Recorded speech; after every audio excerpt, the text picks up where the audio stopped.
আপনার ছেলের যদি দেহ চান তাহলে টাকা পাইবেন না। সালাম, আপনি কি রাজার আব্বা কথা বলতেছেন? আচ্ছা আচ্ছা আচ্ছা। এখন আপনার ছেলে তো দুবাই গতকাল জানেন, অলরেডি খবর পাইছেন, আমরা বলছি, ঠিক আছে না? এখন কথা হইছে আপনাকে দুইটা কথা জিজ্ঞাসা করার। আপনার ছেলে যদি চান, তার মানে আপনার ছেলের যদি দেহ চান তাহলে টাকা পাইবেন না।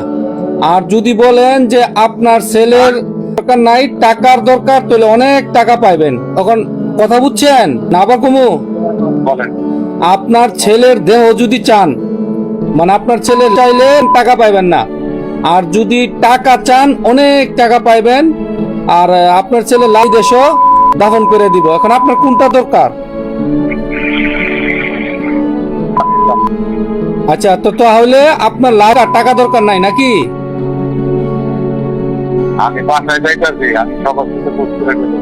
আচ্ছা আচ্ছা, আপনি সবার সাথে বুঝে তারপরে আমাদের জানান। আমি আবার আপনার কতক্ষণ পরে কল দিতাম? আধা ঘন্টা পরে না 1 ঘন্টা পরে?